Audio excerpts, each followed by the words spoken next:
Assalamu alaikum, my fellow dudes and dudettes out on the interwebs. I hope you guys are doing absolutely phenomenal today, inshallah. The title of this podcast episode is Why Taqwa Was the Answer to All of Your Life's Questions After All.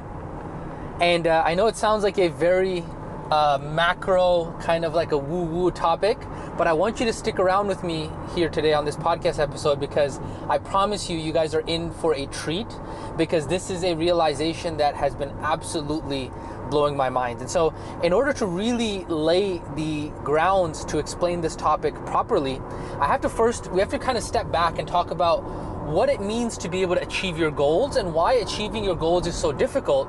And then at the end of our podcast here today, I'm going to basically connect that to why taqwa was the answer to why achieving all of your material goals, the answer to it is taqwa. I know it sounds really, really catchy, and stick with me because it's going to make 100% sense. So let's first start off with talking about why is it difficult in the very first place to achieve anything that it is that you want, right? So let's say, for example, you want to achieve more money, you want to achieve a better health, you want to be able to achieve a better relationship with your spouse, whatever it is that you want to achieve. Why does it become so difficult? Why does it feel like you have to push against, right, like the entire universe, or you have to push against, like, it's like the world just doesn't want to go your way sometimes? And the reason why that happens is because what we do as insan, as human beings, is that we put excess meaning and excess importance onto the things that we want to achieve. So for example, and I'm going to go into a little bit of an abstract metaphor to kind of explain this concept of importance, because if you can understand this concept of importance, then it's going to make sense why lowering your importance level is the key to achieving anything that it is that you want. And so you can imagine in this abstract metaphor that I'm about to give here, that let's say, for example, you had to basically just walk from one side of the room to the other, okay? That is one situation that exists. The other situation, let's say, for example, is that you have to walk on a tightrope across the Grand Canyon, or you have to walk on a tightrope across a canyon that is 1,000 feet deep, that is the size of your room. In both situations, all you're doing is you're really just walking, right? And let's say it's not even a tightrope, because I know the tightropes are very thin and they're a little bit hard to walk. Let's say it's just like a plank. And the same width of how much you would normally walk is the same width of that plank. Why is it that walking across that precipice, walking across that canyon, is so much more difficult than you walking across your room? Right? Technically, they're exactly the same thing. If you look at it logistically and mechanically and energetically, the same thing, right? The amount of energy that it requires is really the exact amount, because you're just walking across the same length. It's not like you're walking more, and you're doing the exact same movement. So why is it that walking across a canyon or walking across on a tightrope or something of that nature, why does it feel so much more difficult? Why does it feel like, oh, that was like, whoa, that was really hard? Like by the time you get to the end of that, you'd be like, whoa, I'm completely drained. Why is that the case? The reason that's the case is because what you're doing is you're putting excess energy, excess importance, excess meaning on when you're walking across that tightrope. You're basically like, oh no, this walk that I have to do for this 200 feet is literally life or death for me. Like this walk is like the most important thing that I can do right now, because if I don't do it properly, then I could potentially die, right? And so because you're putting all of this internal importance onto this walk of 200 feet that you have to do, as a result, it actually becomes more difficult for you to do the walk, right? It actually becomes more draining for you. It actually becomes more obstacle filled for you to be able to do this walk across this 200 feet the length, versus you just taking a walk 200 feet across your room. And so you can see here that because of the importance that we place to our goals, we actually are, without knowing it, creating obstacles and obstructions for us to be able to achieve our goals. And so let's say, for example, that you're trying to achieve building a business to $10,000 a month. What you're doing is you're saying like, oh, building to $10,000 a month, if I don't do this, then it means something that maybe I'm not good enough. If I don't do this, then maybe my family can't eat. If I don't do this, then I can't, get what is it that I want. Then you're putting all this importance on it. And as a result, it actually becomes more difficult for you to achieve building that business. In the same way, let's say, for example, that you have somebody that you're looking to get married to, right? And what you've done is you've basically made it like this person is the one, right? And so you put all of this extra importance on being able to get married to this person. And then as a result, what ends up happening is that you create all of these obstacles for yourself where the other person actually starts to move away from you. Right? There's this thing where like you've created this excess potential energy, and what's happened is this excess potential meaning that you've put on this thing actually causes you not to be able to get that thing that it is that you want. And so this is at the core of when we talk about being process oriented instead of results oriented. This is exactly what it is that we're talking about. It's just that I didn't have a very easy way to explain it in the past, which is that the reason why when you are so goal oriented, the reason why you actually end up not getting the goal is because you put all of this excess meaning and excess attachment to the goal, and then as a result you actually start to create obstacles for yourself. So the things that should be easy for you to do, right? Being able to get on sales calls with people, being able to go ahead and put yourself out there and be able to talk about what it is that you like. You start to put all this attachment, all this stuff that goes into your head. You're always like, oh, what if they don't like me? What if they don't, what if I can't get the sales call? What if I can't close the sales call?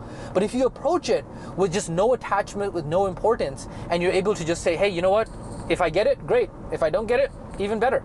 And when you have that level of less importance, at that point, it actually becomes effortless for you to achieve your goals. Now, I'm going to make future episodes. There's actually things like inner importance, outer importance. So inner importance is when you put too much importance on yourself. So you have too much like ego and so you say, oh, I'm the best, I'm the best, I'm the best, right? You put too much inner importance on who you are. That is also too much importance. And so as a result, you don't get your goals. There's also outer importance. So outer importance is when you put something that is external, you put too much importance to that. So like, oh, this sister that I want to marry, she's so awesome that you put her on a pedestal, right? That's outer importance. Oh, this sales call, this prospect that I'm about to talk to, he's so important. That's external importance. This job interview that I have, all of a sudden it becomes so important. Like, oh, if I don't have this job interview, if I don't pass this job interview, then all of a sudden, what am I going to do with my life? What's going to happen? All of a sudden, that's external importance, right? You put so much importance on it, then you end up getting nervous. You end up not being able to perform, and so you put all this importance on your goals, and then as a result, you're not able to actually achieve your goals because of that importance. Okay, so that is part one of what I wanted to talk about here today, which is why is it so difficult to actually achieve your goals? Is because what you're doing is you're achieving too much importance on those goals. Now, this is also related to the concept of tawakkul, but in this podcast episode, I want to talk specifically about taqwa and how it relates to this. But this concept of letting go and surrendering, right? Being able to let go of the how and really just focusing on the what, the why, and the who. I've talked about it in previous episodes. If you haven't heard about the tawakkul framework, go and refer to that. That's also a solution, a tool that we can utilize in order to lower our importance levels, okay? But in this podcast episode, I really want to talk about how taqwa is actually a solution to this problem. Because what is taqwa? So let's go into part two of this. Is what is taqwa? Taqwa, a lot of people actually mistranslate as fear.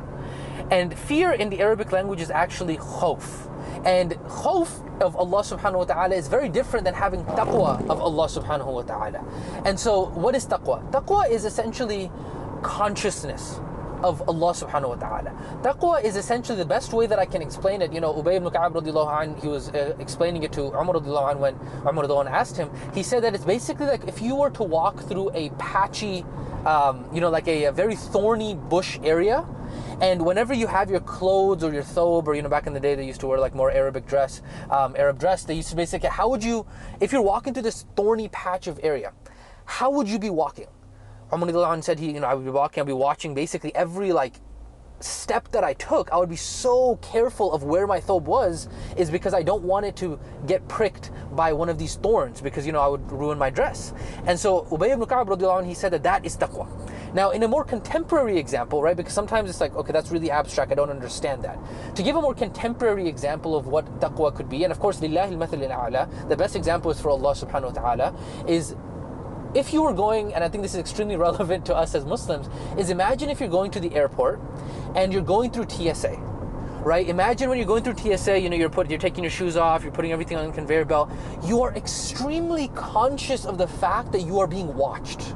You are extremely conscious of the fact that these the TSA employees and the agents and stuff, they're watching like your every move. And for you, you are so dialed into the present moment. You are so conscious of the present moment because you know that there's somebody watching you. Another example of this could be like, for example, let's say when you're driving and then you notice that there's a police officer behind you.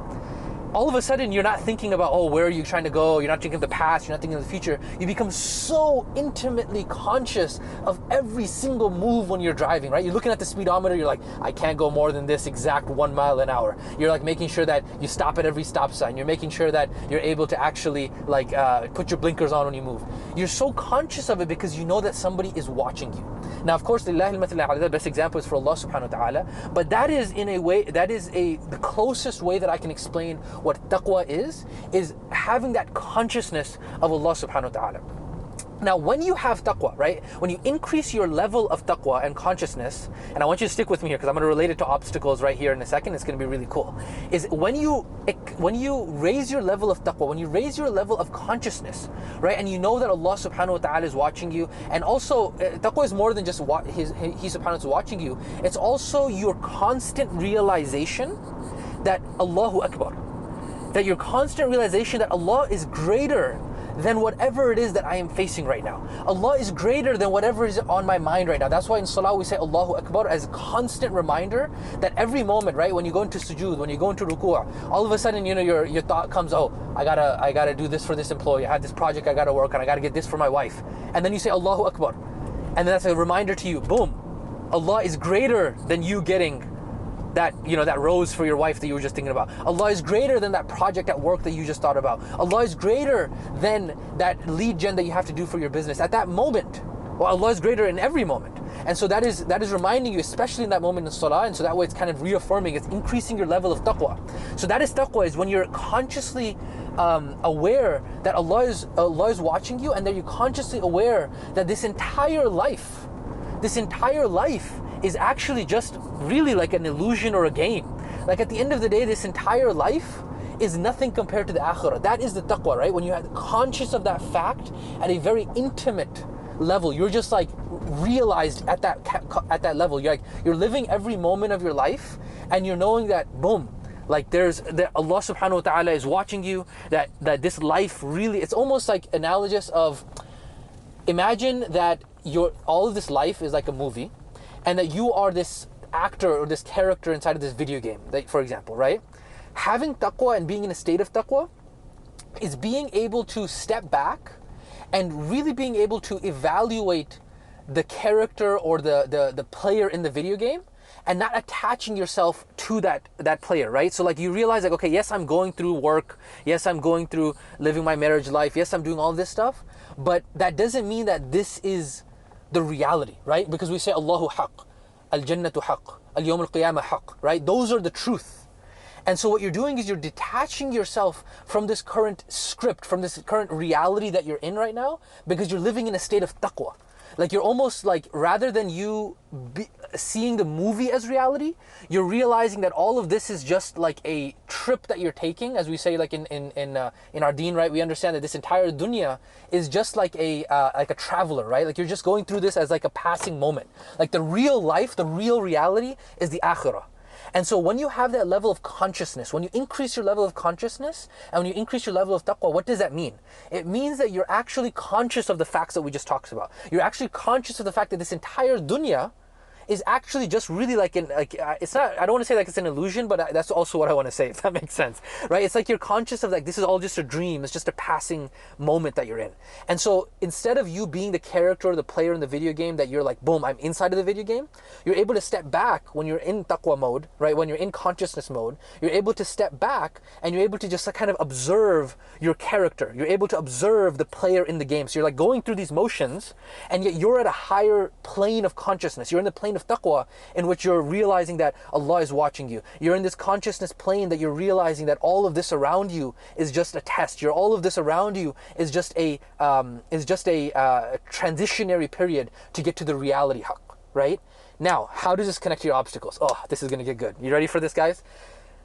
When you're living in a state of taqwa, it is impossible for you to put excess importance and excess meaning to your goals.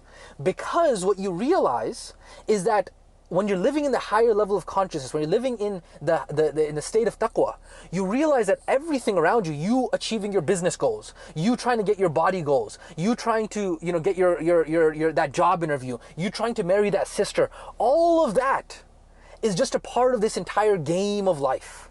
And when you're in the mode of taqwa, when you're living at that higher level, you're realizing Allahu Akbar. You're realizing that none of this is actually real. It's just like the transitionary period to get to the haqq, right? And when you're at that level, right, you realize Allahu Akbar. When you realize that Allah is that none of this actually matters. At that level, at that point, when you have that state of taqwa, then all of the importance levels of the things that you attribute importance to automatically go down. And as a result, it becomes effortless for you to be able to achieve those goals. And I know it sounds like a paradox, right? It's almost like you have to let go of your importance of caring about the goals to actually get those goals. Because the people who actually make the most money are the people who care the less about making the money.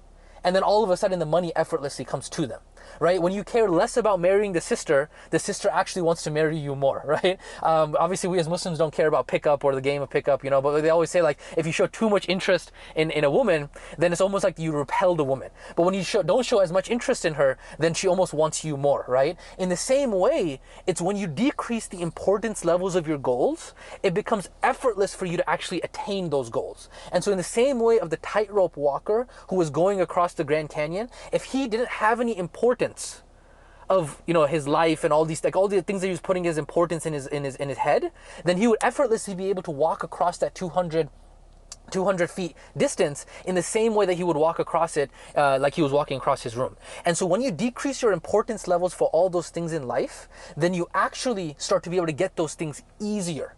And the trick for that, it's not even a trick, the tool and the solution for that is being able to increase your level of taqwa and being able to increase your level of consciousness of realizing that all of this is just a game, and all of it at the end of the day doesn't mean anything to what it is if the highest levels of this, like the highest levels of taqwa, and I'm going to go super like a little bit advanced with you guys here, is the highest level of taqwa is that nothing on the external reality, nothing on the outside has any impact on my internal state. My internal state is regulated by my taqwa and my relationship with Allah subhanahu wa ta'ala.